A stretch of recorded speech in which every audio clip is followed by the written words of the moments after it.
The story of the Legacy of Kain series is both long and quite tragic in some cases, but the cult classic console title never quite got the follow-up sequels the fans of the series wanted.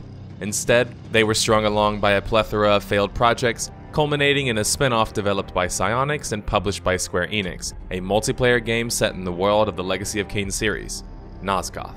Nosgoth was a free-to-play team arena shooter that pinned vampires against vampire hunters, in an all-out battle for dominance, instead of focusing on the action game story roots of the previous Legacy of Kain projects. Nosgoth was a multiplayer-only title. But despite being part of a well-known Legacy of Kain universe, having the backing of Square Enix, and being developed by the company behind Rocket League, Nosgoth failed to make it out of beta. This is not the afterlife you were promised. How and why did the franchise decide to go to PC and ultimately fail once it got there? On this episode of Death of a Game, we will chronicle the fall of Nosgoth, and maybe even the entire Legacy of Kain franchise. I guess vampires aren't so immortal after all. You will find Nosgoth less pleasant than you remember. If you need help with those pesky vampires, you should try out our new merch. It doesn't help you in the slightest when it comes to stopping blood-sucking vampires, but at least you will look damn good and also support us in our goals in doing this whole YouTube thing.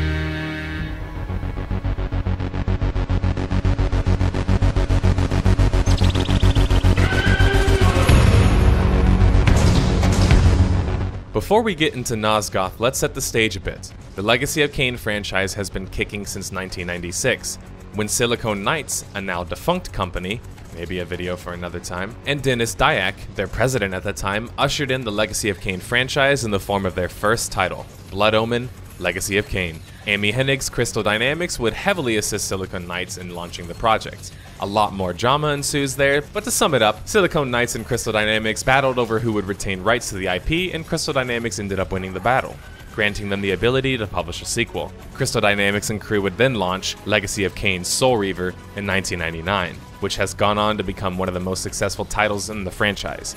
It's a game with no loading screens, gameplay infused with unique plane switching mechanics, a deep story, especially for an action game. It certainly deserves its praise, even nearly 20 years later. The next 4 years saw Crystal Dynamics and publisher Eidos Interactive later acquired by Square Enix and rebranded as Square Enix Europe, launching a number of Legacy of Kain projects to moderate success. But they never quite outshined their magnum opus, Legacy of Kain Soul Reaver. After Legacy of Kain Defiance's less than stellar sales results, Eidos Interactive decided to shelf the IP for a time. Before the launch of Defiance, Amy Hennig left Eidos to helm Naughty Dog and work on Uncharted, while Crystal Dynamics focused on their Tomb Raider franchise. And as the early 2000s came to an end, and 2010 inched closer and closer, the fate of the Legacy of Kain series was unsure. In 2012, the rumor mill began turning slowly, while the truth was kept rather hidden at the time, through the beauty of hindsight and the real detective work of a dedicated fan and NeoGAF poster Mama Robotnik. We know that these rumors were indeed true. There was another Legacy of Kain project being worked on by Climax Studios of Silent Hill fame, Legacy of Kain: Dead Sun. Now, I'll save the whole story and my thoughts on it for when I decide to cover the Legacy of Kain series again in the future, but the short version is that Square Enix didn't have much faith that the game would sell well enough, especially since it didn't feature either of the franchise's main protagonists, Raziel or Kain. Eventually, the project was completely scrapped. Fuck you, vampire. It turns out it had a multiplayer component as well, one that was sort of meant as a bonus feature for the game. But that bonus feature ended up becoming a video game in its own right, and thus we start the story of the troubling final game in the Legacy of Kain series. Rumors hit the web in May 2013 that a possible new Legacy of Kain project was in the works. Steam data miners found references to War of Nosgoth, Nosgoth being the very world that the Legacy of Kain franchise existed in. So this almost confirmed that there would be a new game, a decade after the last entry. Sure enough, Square Enix soon announced Nosgoth, a multiplayer-only free-to-play game developed by Rocket League developer Psyonix that pit vampires against vampire hunters in a deathmatch.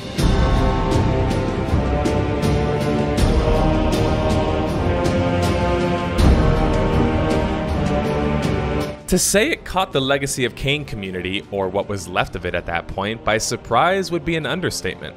Sure, Legacy of Kain as a series was known for being innovative, but going online only? That certainly seemed quite strange to some. Gameplay was shown on the official Nosgoth channel on YouTube, and as expected for an alpha title, it looks fun, but still quite early in development. The Nosgoth team, which consisted of Psyonix developers working for Square Enix essentially, not really the same team that worked on Rocket League, promised that lore would evolve as the game did. You'll be able to ally with humans or vampires and directly impact the outcome of the war and the future of this era in Nosgoth's history. A lofty promise, and one that they had almost no choice but to deliver on, ultimately. The only conceivable way the team could maintain some of their original Legacy of Kain audience was if they found a way to heavily involve a narrative within their online-only game, but perhaps it was too much of an ask. Closed beta followed the alpha up until 2014, while open beta for Nosgoth came in 2015, and although the game was rife with bugs, performance issues, and contained only one mode, Deathmatch mode, people were still having fun with the concept, not to mention that such a game was rarely attempted, and I have personally always found such games interesting. According to Steam Spy, Nosgoth managed to get nearly 12,000 players concurrently during its 2014 December beta. That number, however, quickly dropped to 4,000 concurrent players during the open beta just 1 month later. But you don't entirely judge a game's success based on its open beta, because that's usually when the developers still have enough time to polish, fix bugs, and so on. But where the problem with Nosgoth arises is in its base game. Sure, having one game mode, an incomplete progression system, and none of the promised lore signal that the game wasn't ready for launch. But the biggest issue with Nosgoth was that the game on a base level was simply not working correctly. Immense bugs, performance issues, and no ranked queue meant that early on it was easy for the game to hemorrhage players. But no problem, right? Just keep polishing the game, tightening up performance issues, and fixing bugs. Except that Nosgoth was still pre-revenue.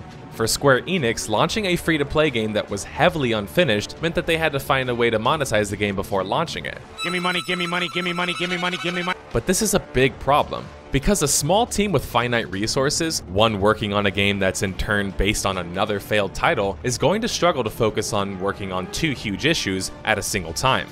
And when your publisher wants you to first focus on making the game profitable before it's even a good game or even in a working state, you are simply going to have many issues. And that's really the underlying problem of Nosgoth. The game needed more time in the oven. Time Square Enix didn't want to grant it because it was already based on a product that was costing money and thus putting them deeper in a hole. They had to cut their losses at some point. Before Nosgoth even reached its open beta, if you account for the time and money that Square Enix put into the Legacy of Kain Dead Sun failed project, Nosgoth was a huge money sink. And being a ported multiplayer engine of sorts certainly didn't make any matters better.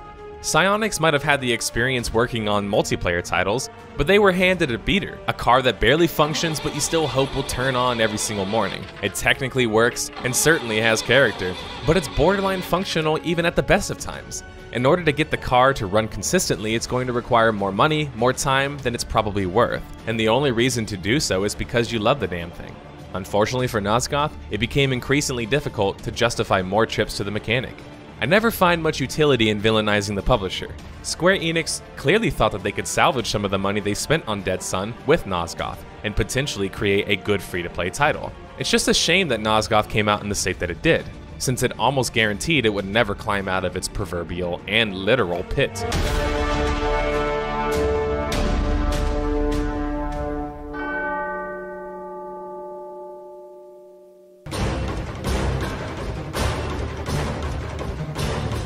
Psyonix certainly tried, however. They added new maps, a ranked mode, worked on monetizing the game with skins, but this was unwarranted to many fans, as they simply wanted the base game to be fixed. And when you are a consumer or player of a game who feels nickeled and dimed before even getting a final product, it just puts a sour taste in your mouth, especially when it clearly seemed like the people behind Nosgoth were first and foremost focused on monetization, which is a bold move for an already live project, especially for one that hasn't exactly convinced its audience it's a good game yet.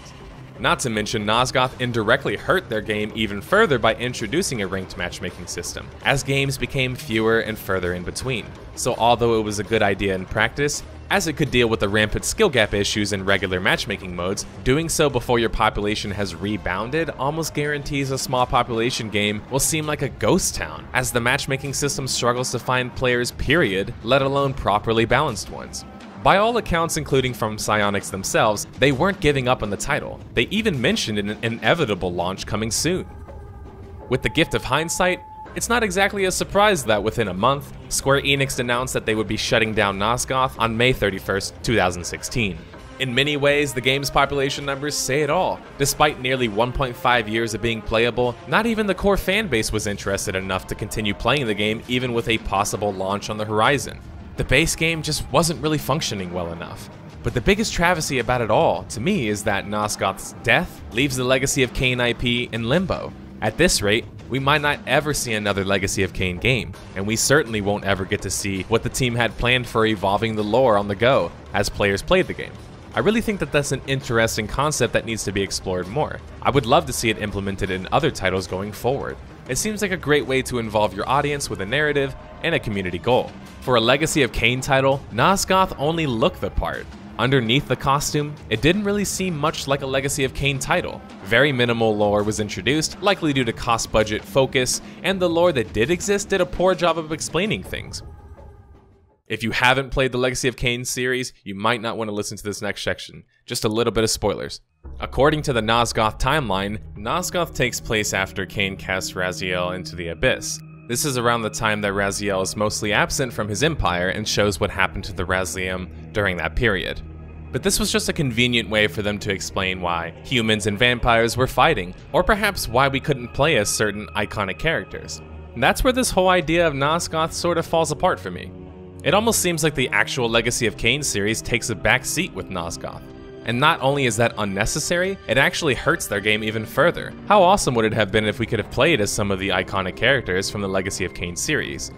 Raziel? Kain himself? Or even more outlandish characters? The Elder God? Maybe even Mortanius? Why not further leverage the very world your game is supposed to exist in? Especially considering that it is the entire namesake. Those characters have oodles of history and lore that just sort of goes with them. Think about how other team arena style shooters such as Overwatch are able to create history and lore surrounding specific characters. Except in the case of Nosgoth, they already had a decade plus of characters to lean on, as well as legendary characters in Kain and Raziel.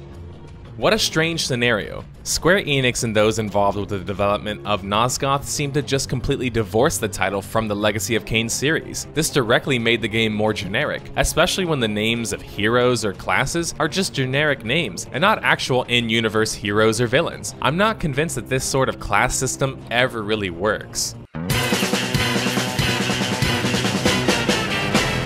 Okay, maybe once. In my other videos, sometimes I present some crazy theories, and this certainly is one. But what if the reason that Square Enix never advertised Nosgoth to the public much was because they weren't even entirely impressed by the game or its design? Food for thought. No advertisement obviously hurts, but when your core game is neither fun nor has any of the characters or the story the Legacy of games are known for, it's no wonder the game fails to make it out of beta. It's a shame. I would love to see some more vampire games. I'm a huge fan of the dark worlds present in games like Vampire the Masquerade Bloodlines, or even a Legacy of Kain game such as Soul Reaver. And those are two of the games that really captured the allure of vampires in video games for me. It's surprising more vampire games haven't been attempted since, because absolutely nothing has come along to tarnish the genre's reputation, right? Anyway, thank you guys for taking the time to watch this video, and let me know in the comments below what your opinion was of Nosgoth or more possible mature vampire games. If you are interested in seeing more content such as this or future content, please take a chance to check out our channel Patreon, where we have some goals set up and an about blurb detailing the future of the channel. Also, as mentioned in the beginning, please check out our merchandise on screen and in the description. Thank you.